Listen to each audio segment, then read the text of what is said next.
But Shahrukh another great legendary person, ऐसा आदमी दुनिया में नहीं आ सकता। बल्कि मैं आपने शाहरुख की बात की तो मैं बताना चाहता हूँ कि अन्नू मलिक, अगर अन्नू मलिक बना है, मैं हर जगह बोलता हूँ, पीपल आर स्लोली अंडरस्टैंडिंग, अगर राज कपूर साहब और नूतन जी मेरे डैडी के गाने सारंगा तेरी याद में होते तो daddy would have become a cult. क्या गाया था मुकेश जी ने डैडी का गाना, भरत व्यास जी का लिखा हुआ। मेरी जिंदगी में मैं ऊपर वाले का लाख लाख शुक्र करना चाहता हूँ कि मुझे शाहरुख मिला, सलमान खान मिला, अक्षय कुमार मिला, आमिर खान, आमिर खान ने तो नाम लेते जाइए, जॉन अब्राहम, सुनील शेट्टी, अमिताभ बच्चन, अभिषेक बच्चन, वरुण धवन से लेकर आयुष्मान खुराना से लेकर मुझे जीनत अमान से लेकर हेमा जी से लेकर करीना, करिश्मा, काजोल से लेकर सारे सैफ से लेकर अजय देवगन से लेकर अब जितने भी हीरोज के नाम 90s में आप रूल कर रहे हैं। उसके बाद यहाँ तक कि अनुष्का शर्मा तक ने मेरे गानों पर, अब मुझे लता जी से लेकर रफी साहब से लेकर किशोर से लेकर आज के सिंगर से लेकर आज जो मैं नई टीम लेके आया हूँ, इन तू मेरी पूरी कहानी है, इज समथिंग एल्स। बल्कि मैं बताना चाहता हूँ, आज हम बातें कर रहे हैं तो तू मेरी पूरी कहानी के बारे में इसलिए मैं कहना चाहता हूँ कि this comes in 2025, this comes from the house of the Bhatts. और भट्ट्स में कौन है इस बार? महेश भट्ट है, विक्रम भट्ट है। विक्रम भट्ट जिन्होंने मेरा नाम लिया, बल्कि विक्रम भट्ट ने जाके बोला था भट्ट साहब को, आप अपने स्टाइल की पिक्चरें क्यों नहीं बनाते? बोला मैं नहीं बनाऊंगा अभी, क्योंकि मुझे लगता है नहीं कि मेरे पास कोई म्यूजिक डायरेक्टर है। ही सेड अब अन्नू मलिक को लो। एंड भट्ट साहब ने जो बुलाया, एक एक गाना, उस वक्त क्या हुआ, सिंगर्स में जैसे मैं मेल सिंगर्स में मुझे किसी ने बोला आप किसको मानते हो 90s के अंदर, मैं सभी ने बहुत अच्छा काम किया, लेकिन I will always be close to Sonu Nigam, क्योंकि सोनू निगम ने मुझे बहुत इज्जत, बहुत प्यार, बहुत मोहब्बत दी है। कुमार शानू ने भी बहुत अच्छे गाने गाए हैं, सभी ने अच्छे गाए, लेकिन सोनू निगम ने मुझे, क्या होता है अभी भी मिलता है तो भागा भागा आ जाता है, पकड़ लेता है, चूम लेता है, तो कहीं ना कहीं उसके दिल में इतना नाम कमाने के बाद शिद्दत से वो आपको गले मिलता है, तो मुझे बहुत अच्छा लगता है।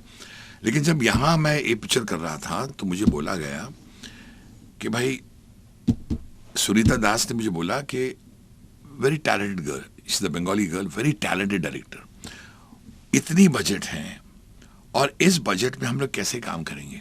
और भट्ट साहब को मैंने बोला कि भट्ट साहब हीरो कौन है? तो भट्ट साहब बोलते हैं हीरो नया है, हीरो नहीं है, वो छोड़ दो, मेरा हीरो इस फिल्म का अन्नू मलिक है। तो मेरे कंधे पर बड़ा एक बोझा आ गया, रिस्पॉन्सिबिलिटी आ गई। मैंने बोला भट्ट साहब अब क्या कह रहे? बोला नहीं, we depend entirely on you, music चाहिए मुझे।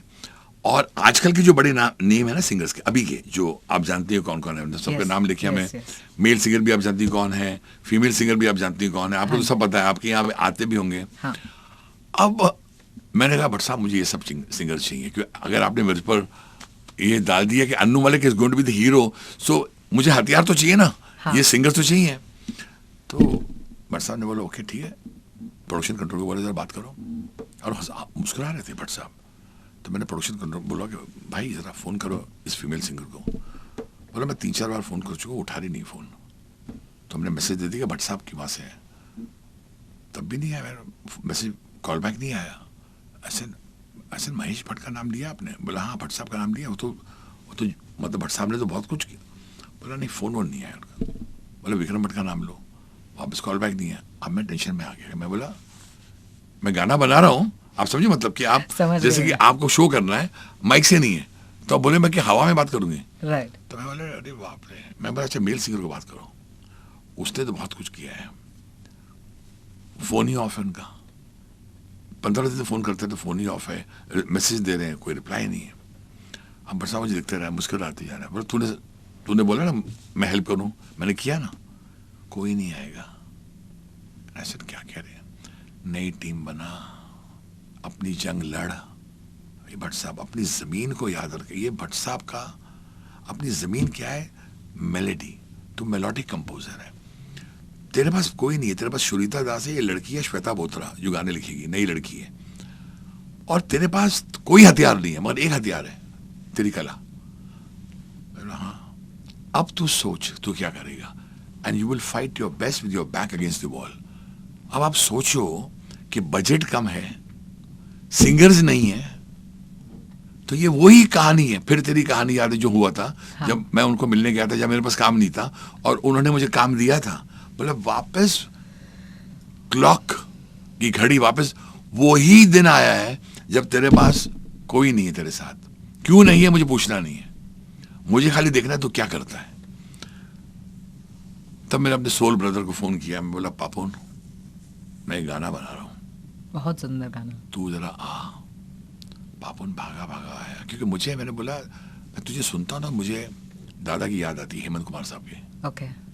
The sonorous voice. I am a big fan of doctor Bhupen Hazarika ji. उनकी आवाज़ मुझे बहुत पसंद है. भूपेन जी जब गाते हैं तो ऐसा लगता है सारे पहाड़ सामने आ जाए, मतलब नदियाँ बह रही हैं, अजीब सी प्यारी सी मिठास है उनकी आवाज़ में. पापुन जब गाता है तो मुझे बोलता है, मैं पापुन मुझे ऐसा मैं हेमंत दा को सुन रहा हूँ. तो महेश जी ने कुछ नहीं बोला, बोला तू गाना सुना पहले.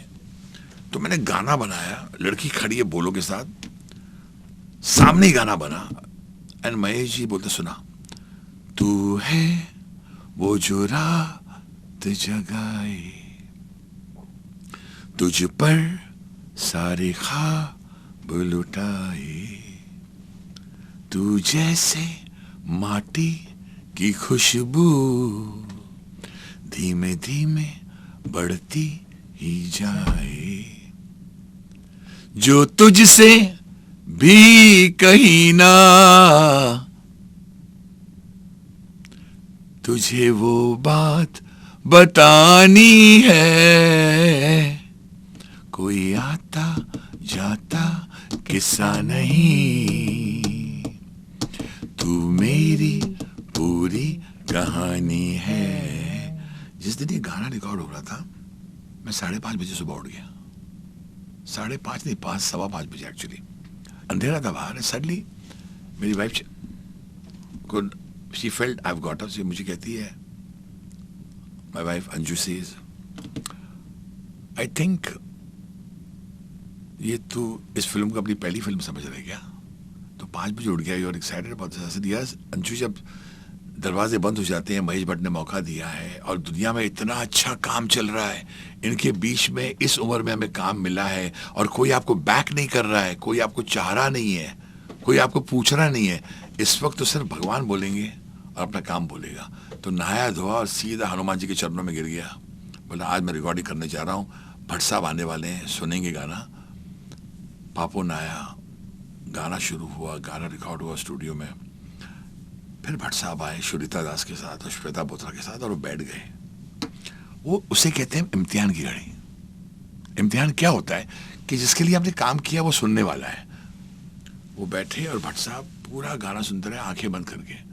और फिर जब गाना खत्म हुआ तो उन्होंने अपना सर पता नहीं क्यों टेबल पर रख दिया, अपना सर. तो मैं घबरा गया, एक्चुअली मैं डर गया. मैं बोला पता नहीं क्या रिएक्शन है, गाना हो गया है. और जब उठे तो फूट फूट के बच्चे की तरह रो रहे थे. महेश जी बच्चे जैसे बच्चा रोता है ना, छोटा बच्चा, वो इतना रोए.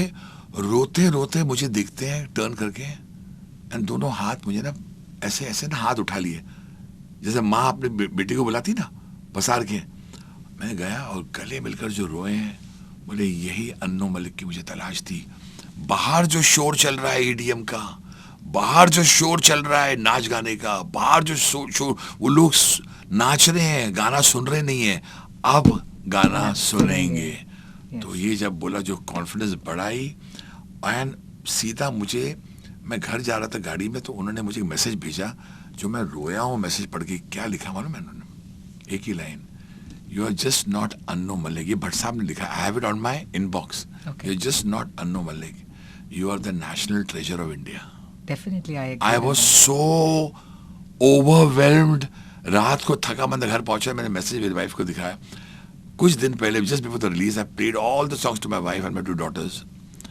And my wife gets up, कुछ बोलती नहीं है. उसकी बड़ी खतरनाक जजमेंट होती है. वो अगर उसकी चूड़ियाँ खनक गई या कुछ मैं पता गया मामला. वो मगर गई. She brought me a glass of water after hearing all the songs. I said, what is it? I said, P low. I P लिया. She says, no, you have given your life's best music. ये धीरे धीरे चढ़ेगा नशे की तरह, 100%. इतनी जल्दी नहीं आएगा. मैंने बोला क्यों? बहुत धीरे से चढ़ेगा. मैं बोला क्यों? और जब चढ़ेगा नशा इसका, तो जीवन भर नहीं उतरेगा. Saregama has got a hit album for ever. या because this is the need of the hour. हर कोई ये चाह रहा है जो आपने ये म्यूजिक में दिया You है. won't believe it, Jia. I didn't have singers. तो मैं जब फीमेल सॉन्ग की सिचुएशन आई तो मैं बोला भट्ट साहब अभी मैं क्या करूं. बोला ढूंढ. बजाते रहो बाबा बजाते रहो 93.5 Red FM. बजाते